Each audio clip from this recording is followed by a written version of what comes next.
Welcome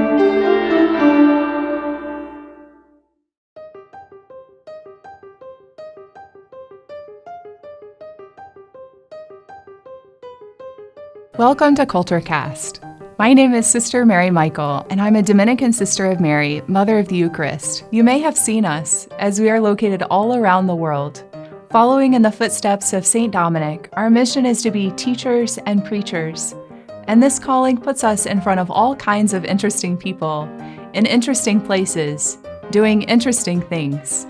All for a great purpose, much larger than any one of us, like being on Oprah. The Dominican Sisters of Mary invited us to their big day. Look at this. On the top of the Billboard classical music charts, or on a television game show. You better believe it! Join me every week as the CultureCast takes you inside Heaven's kitchen to show you how to cook for an army and become a culinary artist. Or go on the road with the sisters and become traveling pilgrims as you learn all the things that can be seen and those that are unseen. Or sit down with Mother Assumpta Long as she unlocks a few stories from some unsuspecting guests. Join us for unlikely adventures, and together, let's learn new things, see new places, and meet new faces on the CultureCast. This week on the CultureCast, join us for conversations with Mother Assumpta Long.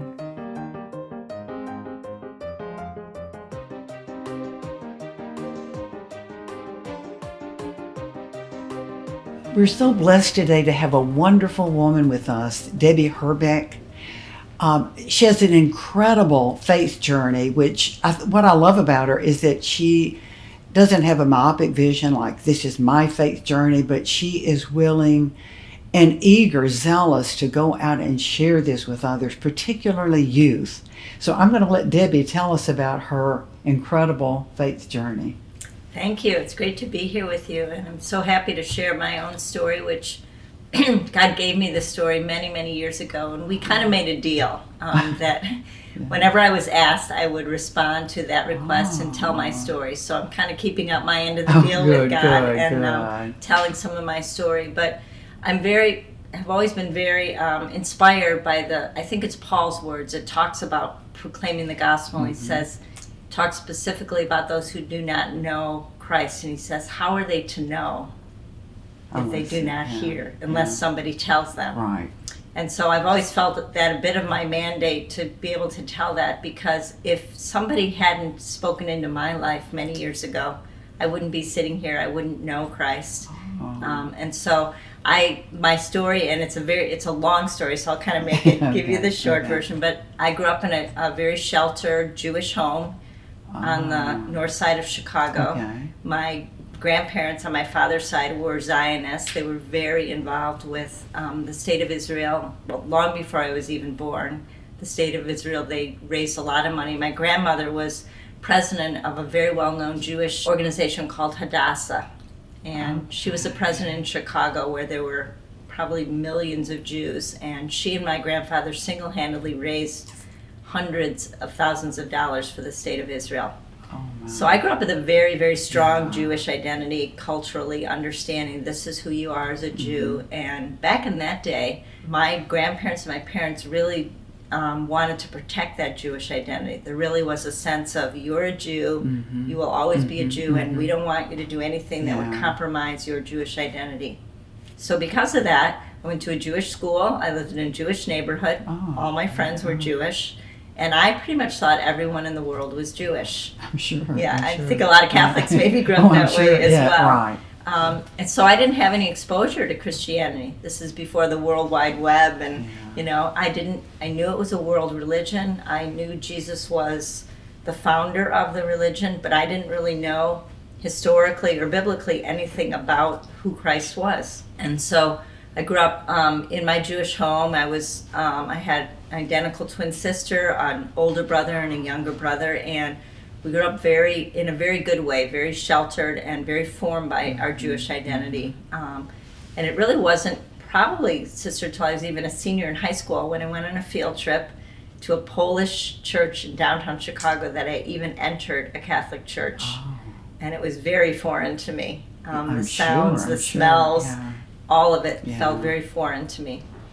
But going back, we had a family tragedy when I was younger. When I was 15, my brother Mark, who was 2 years older and a freshman in college, was in a very severe car accident. And I remember when it happened, I remember praying. And I had grown up in the synagogue. I knew lots of prayers, but I would say that at that point, God was not real in my life. Mm-hmm. I was raised understanding the Old Testament, but I didn't have a real relationship with God. He felt very distant and very far away. And so I remember when my brother was in this accident, I prayed and I said, God, if you're real and if you're there, save my brother's life.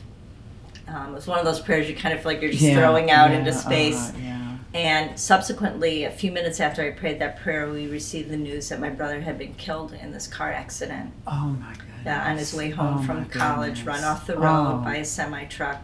And I remember at that point, besides all the grief and confusion, just having this, saying to God, God, where are you? What kind of God are you? Yeah. That would allow something this horrific to happen to a good person? And all the questions started rushing at me of what happens when we die? Yes. Why is there evil in the world? Why are there so many things I can't figure out? So I was struggling with this as a 15-year-old, talking to my rabbi, talking to teachers, and no one in my life seemed to be able to have the answers that I wanted. And so I did what I think most people in the world do, and especially most people in pain. I just looked for distractions. And I finished up my high school year just kind of distracting myself with the things around me, intent upon getting out of the house, which is very grief-filled, going to a very good university and doing something significant with my life. Yeah. So I ended up going to the University of Michigan. Oh, okay. Which brings us to Michigan. I don't know why I wanted to go there. I just had this deep desire to go there. My sister and I, who were together our whole life as identical twins, were separated for the first time because she went to a different university. And it was there at that first time meeting my roommate, who I didn't know, at the University of Michigan, who was a Catholic.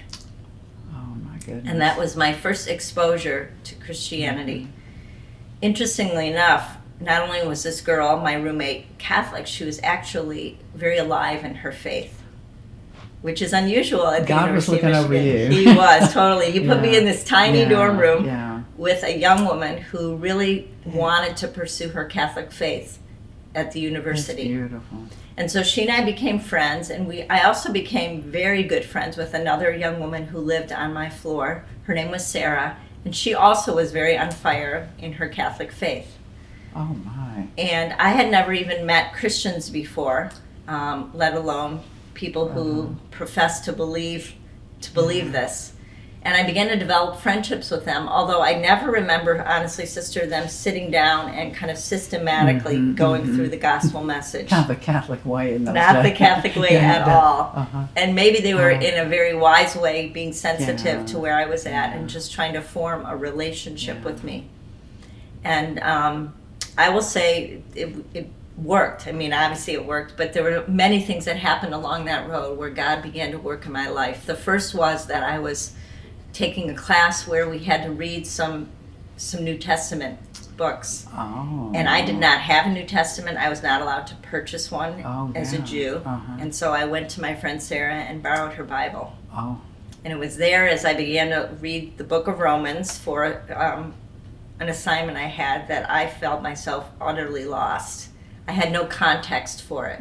So I borrowed her Bible, which she clearly had read. It was underlined, and she had notes in every page. Good Catholic. And for a Jew, that was like astounding. You don't write in the scriptures. You know, the Word of God is considered so holy that the only time you hear it really is in synagogue. And so as I began to read Romans, I was totally lost. I had no context or understanding for what was happening there. I didn't even know who Jesus was, let alone who Paul was. So I began to just flip through her Bible, and I realized two astounding things. One was that my Bible wasn't her Bible. In other words, the Old Testament scriptures, and we don't even call them Old Testament, just the scriptures, the Torah, was in the Christian Bible, which astounded me. The second was that she actually read this. And as she read these words, the words seemed to speak to her. And she spoke back. And there was like a dialogue or a conversation going on through this book. And I had this strange sensation that these words were living. Beautiful. And it wasn't until very later when I actually met Christ and I came across this scripture in Hebrews that says the Word of God is living and active. It's sharper than any two-edged sword. And I felt like I was holding a two-edged sword in my hand, and I kind of gave it back to her and said, here, Oh my goodness. But that was my first encounter with someone who had a relationship with God through the Word of God.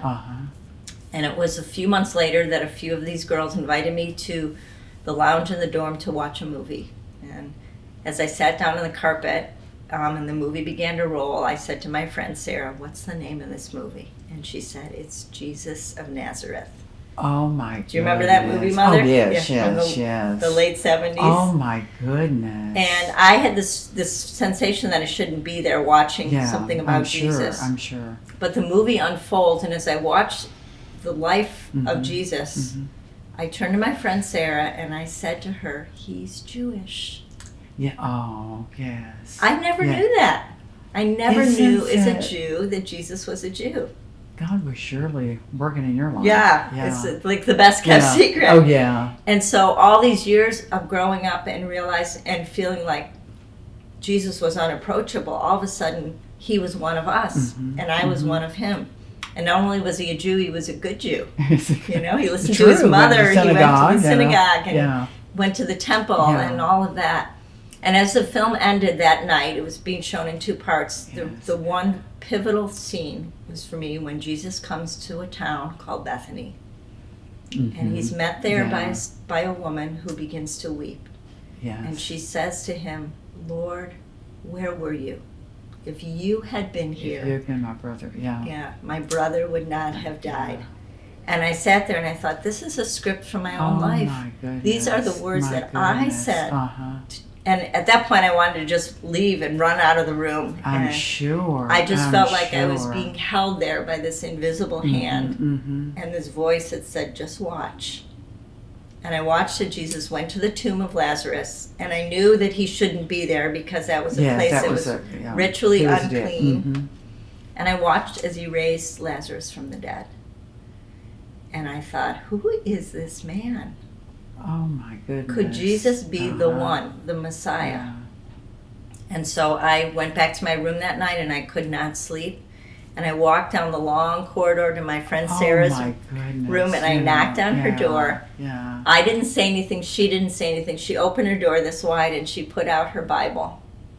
That Bible. Oh my goodness. Talk about being ready to, you know.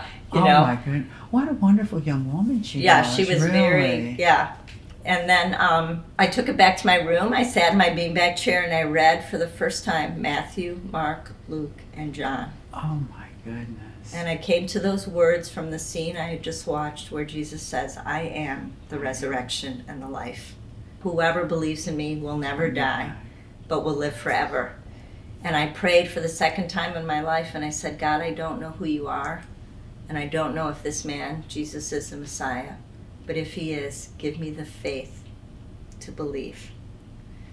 That is incredible. And that was the door that opened the door of faith, was the hunger, even in that moment, that God put in my heart to begin to seek him and to know him. And I prayed that prayer for 9 months, every single night. Oh my goodness. As I began to read the scriptures.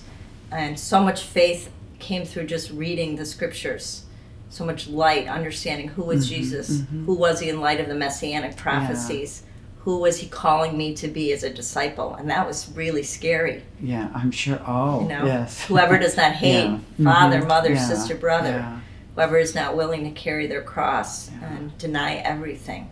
That was my life, and I knew what the cost was. Oh, I'm sure. So I was not taking this lightly, and I prayed and prayed and prayed for faith, not only to know in an intellectual way, but to know in the depth of my heart that Jesus was who he says he was. Goodness. And so it really culminated for me in a dream that I had where I was standing in a long dark corridor and I heard a voice call out to me, "Who do you say that I am?" And 3 times that voice called out to me, and the 3rd time I saw a man, I saw the Christ standing before me in this dream, and it was Jesus.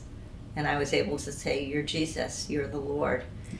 And so to see, that's how faith began to grow in me. It came through hearing, it came through seeing it in other people, That's through the beautiful. scriptures. You think even your brother's death had, Yes. had a role in all It this? did. Yeah. It did. Even the pain and the Yeah. suffering Oh, that I yeah, had to the face, yeah. the bigger questions of Mhm. life at a very young age. That's great. Yeah. So did you begin to take instructions then in the faith? I did. I stayed in Ann Arbor that summer, Oh. and it was very difficult at home. My parents hired a private investigator. Oh, I was going to say, did you tell your I told parents at them. that point? They thought I was brainwashed. Oh, I'm they thought sure. I was in a cult. I'm sure. It's the parents' worst nightmare. You send your Yeah, child oh, off I'm to college. Sure, I'm and, sure. So, Yeah. but thanks be to God, there's been a lot of healing there, Oh, and great, over the years and over the great. time, and then eventually my journey led me to the Catholic Church, where I, fully embraced the Lord in the heart of the church. And as I began to go to Mass as an observer, Mhm. I began to see not what felt so different, but what felt so much the same in Yes. terms of the continuity of Oh, my yes, Jewish yes, upbringing, Yes. the liturgy.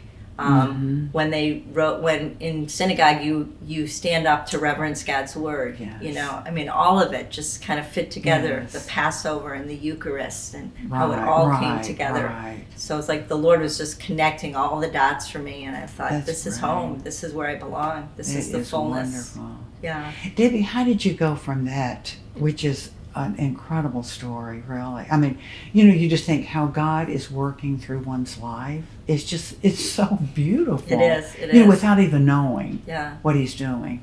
How did you go from that into the beautiful ministry? I mean, to share this faith that you have with so many, particularly the young people.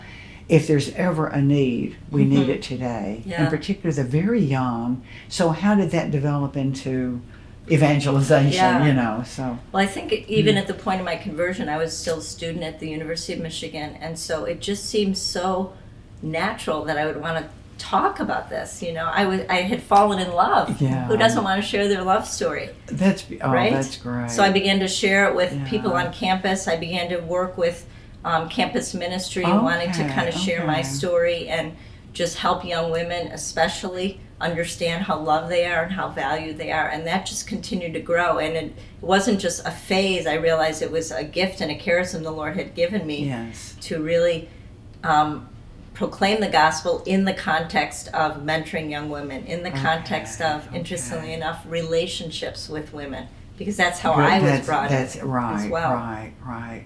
Do you find, how are the young people open to, how do you find the young open to this? In a day where we hear so many young people are leaving the church, and it's because they don't have that relationship Right. with Christ. Yeah. How do you see them responding, or how do you begin to reach them? Well, I think we start with the absolute premise, which is so true, is that everyone has a desire, is made for love. That's right. Has a That's desire right. to be Yeah, loved yeah. and to love in return. And if we can kind of tap into that core desire in each human person, which is God-given, then we've got their attention, because they're just looking for love in all the wrong places. And if we can Right. kind of tap into that and draw them in and say, you are loved, you are valued, you are enough, especially with the young women that we're working with, they love it. They want that, and then they want to be able to give it away. How do you get them to come? How does this work? I'm just thinking, how do you get them? Yes. Well, we run a camp for junior high age girls, 6th, okay. 7th, and 8th grade, and we create, and I just finished, I think, our 33rd year of running this camp. Oh my goodness. So this is not an event, it's not a camp, it's a culture. Okay. And so we bring them into a culture where everything in the culture is moving toward Christ.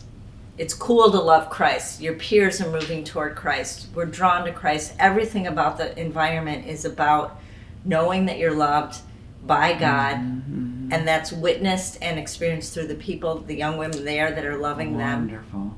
wanting that, and giving them permission, so to speak, to run after it themselves. And so That's really it's an great. encounter. They're meeting Christ. That's great. in their peers, in one another, and in the worship, in the talks, in the presentation of the gospel message. And they're also having fun doing it. Oh, I'm sure. So the message is, this is for you. That's right. So. And also to instill in them the duty to spread, you know, to go out and do this. It's just wonderful. Yeah. Now, the other thing I was interested in, because I know you have a wonderful husband. Yes. So what a providential that you Yes. married someone who is zealous also. So how did this absolutely. come about? We met doing ministry on campus together. Oh, okay, So, okay. And at that point, we were both discerning our vocation, and he had just come out of the seminary, and I had just been discerning if I was going to, you know, be celibate or not. And so we both knew that there was something fundamental, a fundamental call the Lord had put on our lives to really give ourselves to building the kingdom of God. Which attracted us to one another, I think, as well. And so from the very beginning of our relationship, and definitely as we started our married life, we knew that this was a calling that God had on us. Oh, goodness. And not only to serve the kingdom together, but also Jew and Gentile, to witness in our married life and our family, that dividing wall of hostility. And so we have 4 beautiful children that we've raised in the church as Hebrew Catholics. So they have a very strong identity of their Jewishness, that they are Jews, and they're, you know, very strong in their Catholic faith. And so it's just a beautiful witness of how Jesus fulfills the Jewish faith as well. That's beautiful. You know, like I love Edith Stein. Yeah. And to read her life, I'm Yes. sure that you can just identify with her love for her mother. Yes. And how wrenching that was when she, you know, came, understandably so. You know, it's just wonderful. So I noticed that you and your husband wrote a book together, and you've written other books. Yes. My goodness, when do you have time to do that, or do you have anything in the future? Well, you know, Mother, God makes time when you got a lot going on like you, very busy. Yeah. We're just trying to kind of stay with the Lord. We're trying to be available for our growing family. Now we have grandchildren as well. And how do you even begin to evangelize through your way of life, the next generation? Continuing to build the Be Love revolution in the culture of just trying to teach young women what it means to belong to the Lord, and then to be God's love in the world. We just desperately need young people who are not only receiving the Lord, but going out and spreading the light of Christ. And so I think Peter and I both feel a sense of urgency in working with young people and young adults as well to really help them do that. So I don't know, we'll see. My grandmother, God bless her soul, was a wonderful woman. She lived to 102. Oh my goodness. And so I might have that longevity. We'll see. Hopefully I have her right. grace to live that long as well. So, you know, your blessings is because I hear so many young couples say that I don't see my grandchildren as strong as the faith, you know, where they have a very strong faith, and they see as generations go less and less really unsealed for the faith. So how young do you try to reach?